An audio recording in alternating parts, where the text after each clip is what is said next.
वन्यजीव आणि मानव यांच्यातला संघर्ष टाळण्याच्या उद्देशानं वन विभागाच्या वतीनं नागपूर पेंच व्याघ्र प्रकल्प अंतर्गत गावाशेजारील जंगलात व्हर्च्युअल वॉल असलेले कॅमेरे लावण्यात आले आहेत। या कॅमेऱ्यात सेन्सर लावण्यात आलेला आहे, ज्यामध्ये वाघ, बिबट्या आणि अस्वल या 3 प्राण्यांचे फोटो हा कॅमेरा ट्रॅप करतो। जवळपास 900 मीटरपर्यंत हा कॅमेरा ट्रॅप करतो। वन्य प्राणी जर गावात शिरकाव करत असेल तर त्याचे फोटो कॅमेरा लगेच ट्रॅप करून व्हॉट्सॲपवर याची माहिती देतो।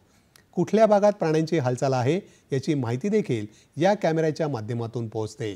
ग्राउंड टीम, रेंज ऑफिस, विभागीय कार्यालय आणि गावातील नागरिकांचा यामध्ये समावेश करण्यात आला आहे, ज्यामुळे गावातील नागरिकांना सतर्क करण्याचा संदेश दिला जातो। सोलर पॅनलवर हे व्हर्च्युअल वॉल असलेले कॅमेरे काम करतात।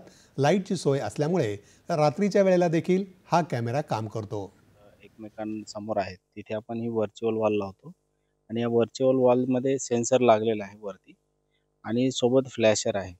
खालच्या साईडला एक पेटी आहे, त्याच्यामध्ये बॅटरीज आणि इन्व्हर्टर आहे, जे 24/7 ही काम करते आणि इलेक्ट्रिसिटी जनरेट ही सोलारवरच करते। तर यामध्ये सेन्सरमध्ये टायगर, लेपर्ड आणि स्लॉथ बिअर हे 3 प्राणी ती आयडेंटिफाय करते आणि याची रेंज एक 800 ते 900 मीटरपर्यंतची याची रेंज आहे। जसा जंगलामधून या 3 प्राण्यांपैकी कुठलाही प्राणी इथं क्रॉस केला तर त्यामध्ये लगेच ते सेन्सरमध्ये ते डिटेक्ट करून त्यामध्ये ज्या लोकांना आपण लॉग इन केलेलं आहे त्यांना तुरंत तो मेसेज जातो।